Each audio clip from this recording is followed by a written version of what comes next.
Olá pessoal, sejam muito bem-vindos à nossa primeira aula do módulo 1 do curso Como usar o Bitcoin para acelerar a sua aposentadoria.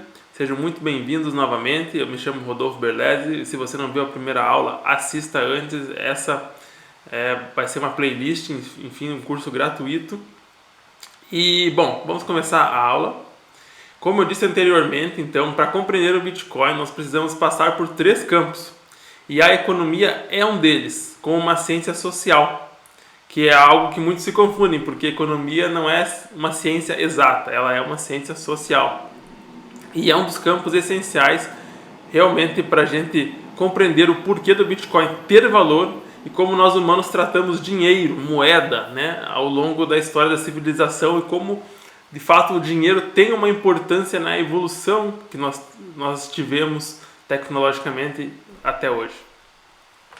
Então, o mínimo de economia, coisas que você não aprende na escola, infelizmente, você se passa pela matéria de história ou sociologia, é muito por cima, muito pouco, e esse conhecimento é fundamental para você se quer prosperar na vida, para ser bem sincero, né?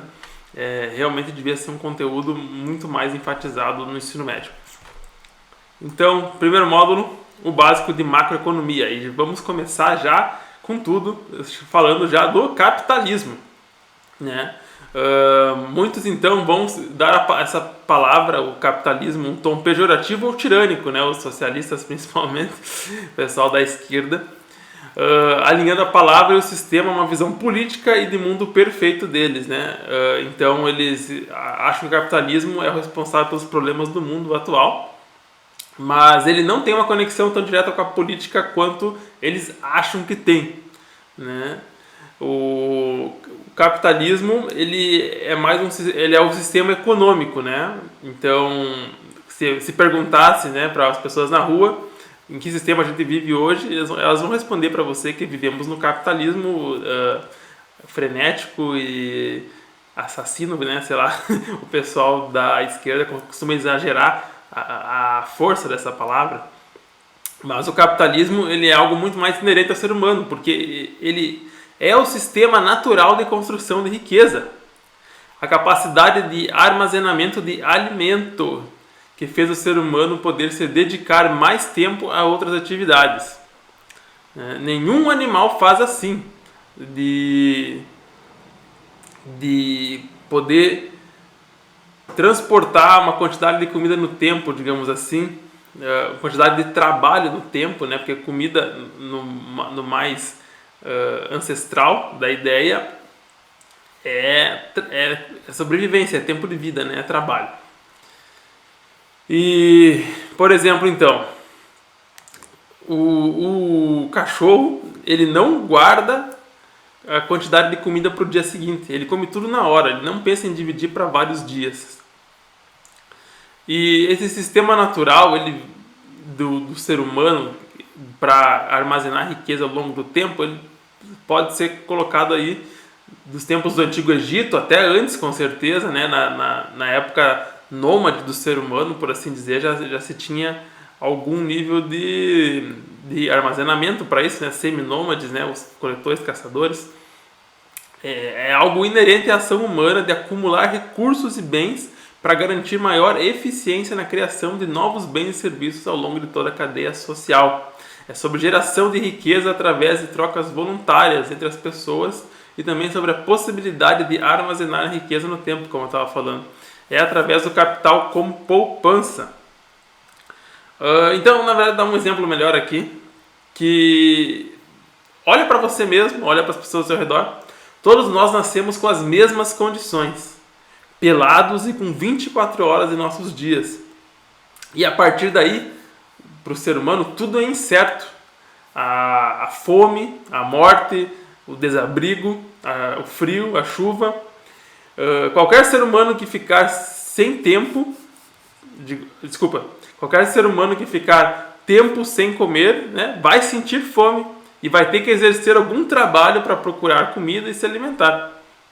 Como todos temos apenas 24 horas, não seria possível maximizar essas atividades de procurar comida sozinho. Então é necessário fazer combinações, contratos entre as pessoas ao seu redor da comunidade para que exista o máximo aproveitamento do tempo de cada ser humano e que assim todos possam coexistir, né, e se alimentar melhor, porque assim você divide as atividades e consegue maximizar o tempo de todas as pessoas, né? Porque todas as pessoas têm o mesmo início, né?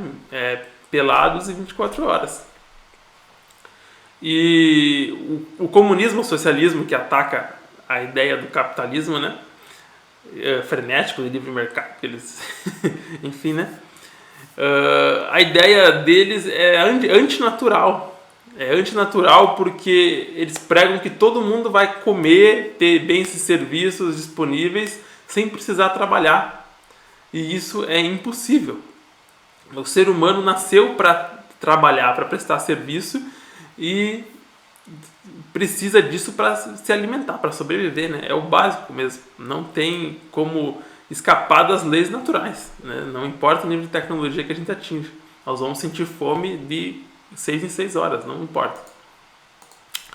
E então o que é a riqueza? A riqueza não é dinheiro, moedas, papéis impressos, mas sim então esses bens e serviços que as pessoas gastaram o tempo delas trabalhando para se adquirir, para se construir, né, inclusive. E o dinheiro é o recurso mais líquido de toda a economia, que é usado para trocar por esses bens e serviços e facilitar para as pessoas conseguirem o que elas mais querem, né? A moeda em si, ter um dinheiro não gera riqueza. O que gera riqueza é as pessoas saindo e trabalhando. Então, quanto mais bens e serviços estiver disponível numa comunidade, né, mais rica ela é. O capital ele não é dinheiro simplesmente como muitos pensam, né? O capital ele é a forma de medir o seu trabalho no tempo, além dos bens já adquiridos ao longo dos anos, né? Então o seu capital não é o seu dinheiro, eles são todos os bens que o seu trabalho conseguiu acumular no tempo. E antigamente, né, a gente pode pensar que na forma como era, né, acumular metais, né? Acumular metais era uma forma de medir o quanto você produziu ao longo do tempo. Isso vai te dar a possibilidade de adquirir coisas maiores depois. E esse conceito de poupança a gente foi perdendo, né, com o tempo. Eu vou explicar isso ainda um pouco mais. Mas, então, outra coisa é o preço e valor. Também são coisas diferentes. O valor é algo muito mais subjetivo, variando de pessoa para pessoa. Cada pessoa precisa de coisas diferentes para o seu dia a dia, para a sua vida pessoal. Enquanto o preço pode ser altamente volátil e indica a disponibilidade daquele bem no mercado, junto também da saúde da economia. E o mundo é movido então por essa lei universal da oferta e da demanda, né? O equilíbrio. A energia, né, digamos assim, sempre vai buscar esse equilíbrio. E as pessoas vão ser movidas instintivamente a trabalhar para esse equilíbrio, né, digamos assim. O mercado, que é esse ser invisível, né, ele tem essa capacidade de entregar essa informação para as pessoas de quanto aquele bem está disponível e traduzir em preço para as pessoas poderem adquirir ou esperar mais tempo para adquirir, né? E assim as pessoas que mais têm necessidade daquele bem vão adquirir primeiro. Por exemplo, o álcool em gel na pandemia, né? Vamos pensar assim, que nas primeiras semanas da pandemia o álcool em gel sumiu das prateleiras, o preço disparou e ainda assim as pessoas estavam comprando. Mas logo a produção de álcool em gel aumentou, porque a demanda estava muito alta e o preço se estabilizou. E a mesma coisa acontece muito com a gasolina, por exemplo, né? E é uma lei igual à gravidade que as pessoas percebem intuitivamente. Então o mercado ele ocorre de forma descentralizada, sem necessidade formal de um planejamento centralizado. São as próprias pessoas agindo por sua própria natureza, sua própria força de vontade, indo atrás dos seus próprios objetivos que fazem o mercado acontecer, né? Quando a gente ultrapassa esse ponto de se alimentar, né? A gente busca outras coisas para melhorar a nossa qualidade de vida, é algo inerente do ser humano. E por isso que a gente teve essa prosperidade tão grande tecnologicamente também, né? Então, é realmente algo muito mais simples do que as pessoas pensam e não tem exatamente a ver com bolsa de valores, né?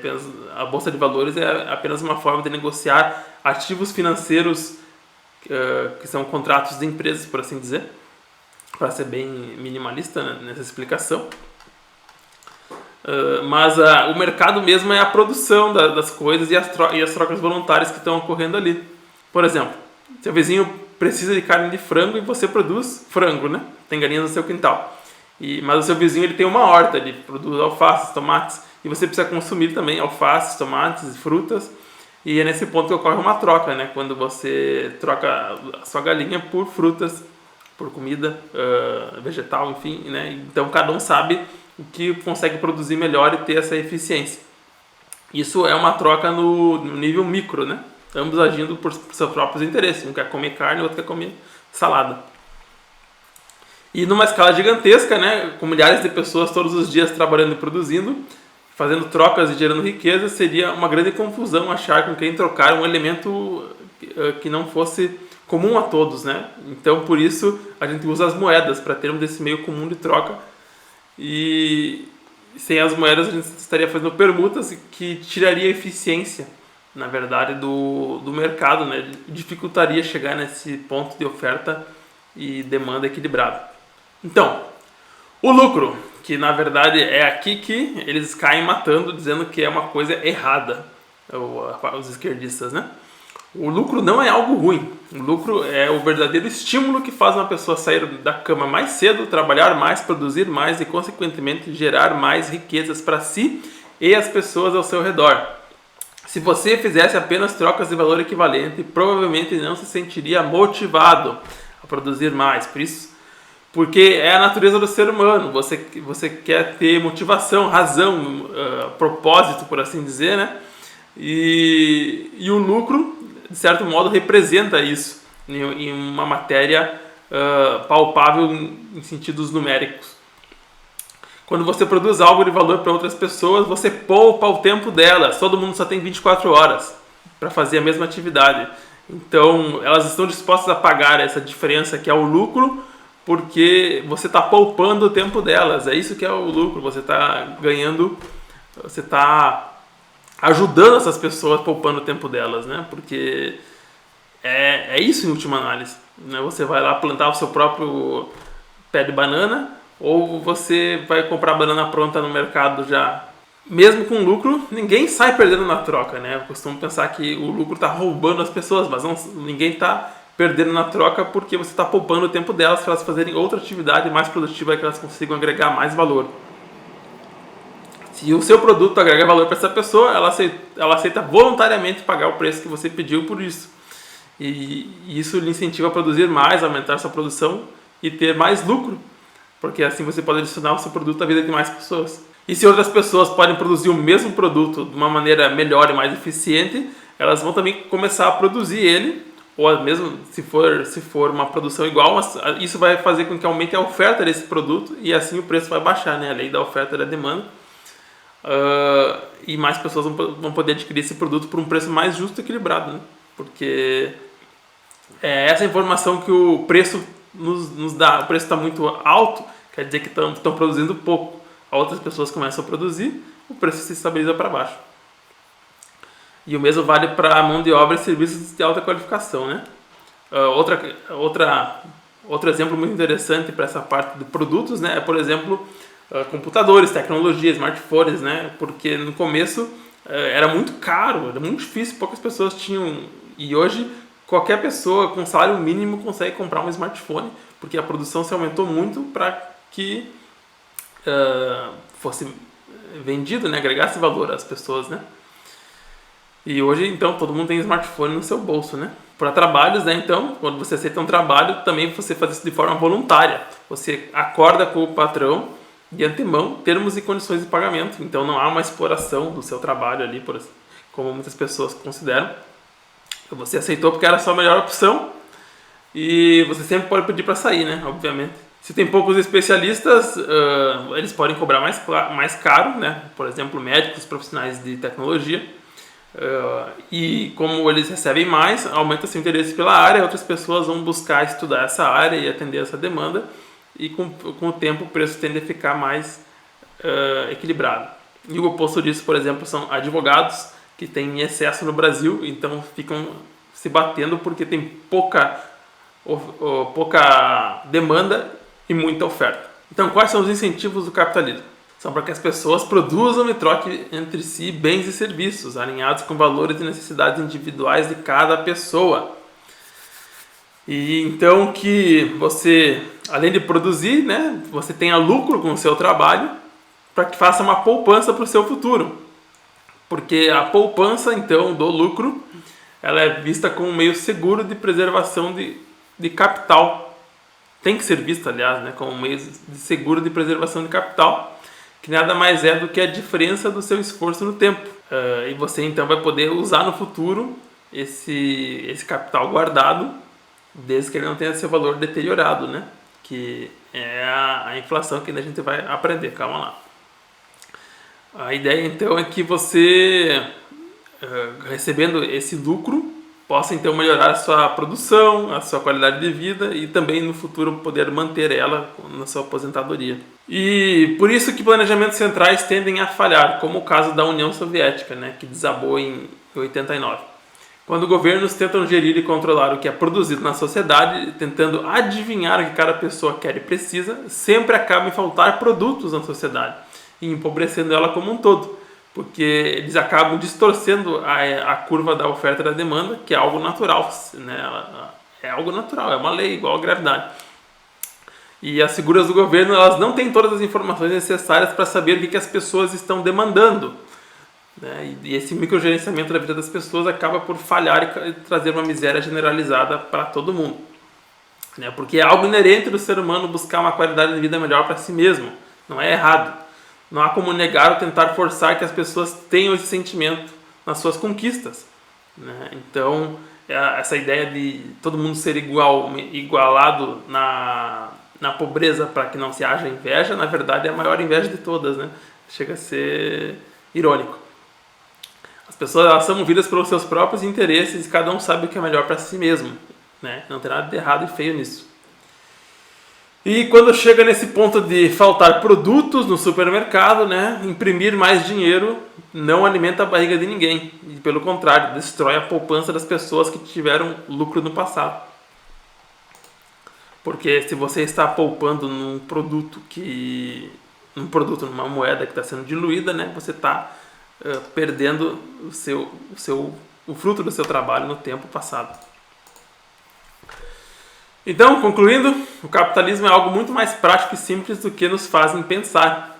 Tudo gira em torno de incentivos humanos naturais, de produzir mais para lucrar mais, para melhorar sua qualidade de vida e de sua família, de modo também a preservar seus bens e capital para o futuro incerto e também para o futuro certo, que é a velhice. Todo mundo vai ficar velho, não adianta, você vai ficar velho e vai morrer. O que acontece com a poupança das pessoas quando o governo cria sua própria moeda de maneira irresponsável? Essa é a pergunta que nos traz para o Bitcoin, né? Porque hoje todo mundo poupa em moeda do governo. E o que acontece? No Brasil a gente conhece muito dessa história da hiperinflação ali dos anos 80, 90, até antes do plano real, né? Que as pessoas tinham que correr imediatamente no supermercado porque o dinheiro valia bolhufas no outro dia.